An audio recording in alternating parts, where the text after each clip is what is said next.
নমস্কার বন্ধুরা, আশা করি আপনারা সকলে ভালো আছেন। কাকলি কিচেনে সকলকে স্বাগত। আজকে বানিয়েছি তিলের সন্দেশ। দুধ ছানার সন্দেশ তো অনেক খেয়েছেন, এবার তিলের সন্দেশ খেয়ে দেখুন, খেতে দারুণ হয়। তাহলে চলুন কিভাবে বানিয়েছি দেখা যাক।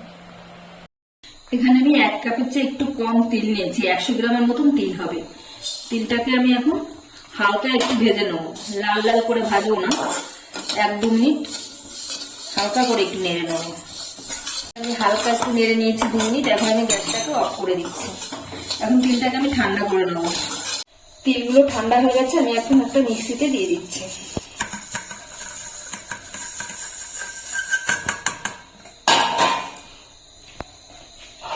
এখন আমি এটাকে গুঁড়ো করে নেব। তিলগুলো আমি গুঁড়ো করে নিয়েছি। এর ভিতরে দিয়ে দিচ্ছি আমি 3 চামচের মতন গুঁড়ো দুধ। 3 চামচের একটু কম হবে, 2 চামচের মতন দিলাম গুঁড়ো দুধ। আর দিচ্ছি গুঁড়ো চিনি। চিনিটাকে আমি গুঁড়ো করে নিয়েছি, 2 চামচ দিলাম। আপনারা চাইলে কিন্তু মিষ্টি দিতে পারেন। আর দিচ্ছি 1/2 চামচের মতন ঘি। এখন আমি সবকিছু ভালো করে একসঙ্গে মেখে নেব।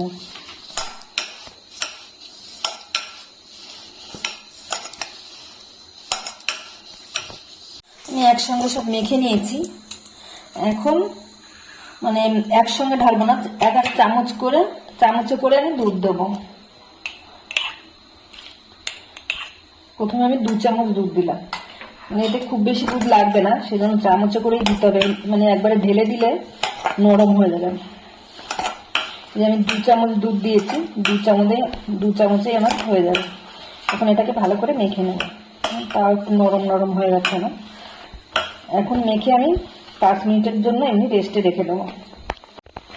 দেখুন এখন আমারটা সেট হয়ে গেছে, শক্ত হয়ে গেছে, আগেরই অনেকটা শক্ত হয়ে গেছে। আমি এখন এই একটা ছাঁচ নিয়েছি, আমি একটু তেল মেখে নিচ্ছি ছাঁচে। হাতেও একটু তেল মেখে নেব।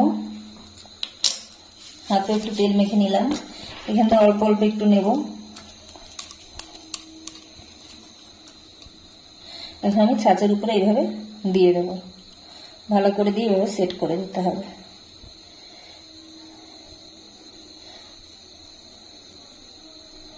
ছাঁচে করলে ডিজাইনটা দেখতে একটু ভালো লাগবে, সেই জন্য আপনাদের কাছে যদি ছাঁচ না থাকে হাত দিয়েই বানিয়ে নেবেন। এইভাবে করে নিয়ে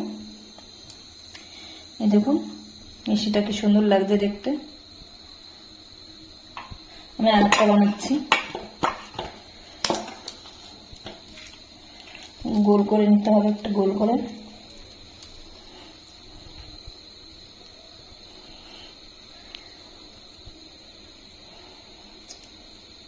ছাঁচের মধ্যে ভালো করে বসিয়ে নিলাম। বসিয়ে নিয়ে তুলে নিতে হবে। একদম ঝামেলা নেই, একদম অল্প সময় তৈরি হয়ে যায়। আপনারা এইভাবে বানিয়ে যে কোনো মানে পুজোর প্রসাদ হিসাবে ব্যবহার করতে পারেন। বাজার থেকে সন্দেশ না কিনে এনে এইভাবে তিলের সন্দেশটা বানিয়ে নিলে এটা খেতে খুব সুন্দর হয়।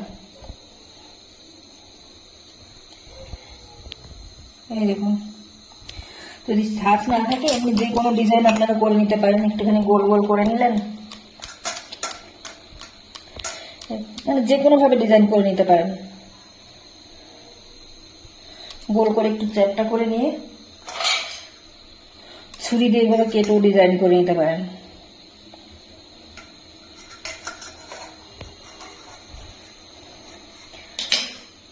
এই দেখুন এটাও দেখতে সুন্দর লাগছে। আপনারা আপনাদের পছন্দ অনুযায়ী ডিজাইন হাত দিয়ে করে নিতে পারেন। সন্দেশগুলো আমার তৈরি হয়ে গেছে। আমি এখন একটা ভেঙে দেখাচ্ছি। মানে তৈরি করে 10-15 মিনিট রেস্টে রাখতে হবে, তারপরেই ঠিকঠাক হবে। এই দেখুন সন্দেশটা খেতে খুব সুন্দর হয়। আপনারা একবার এভাবে বানিয়ে দেখতে পারেন। রেসিপিটা আমার তৈরি হয়ে গেছে। ভিডিওটি যদি ভালো লাগে তাহলে একটা লাইক করবেন, সাবস্ক্রাইব করবেন এবং কমেন্টে জানাবেন কেমন হয়েছে।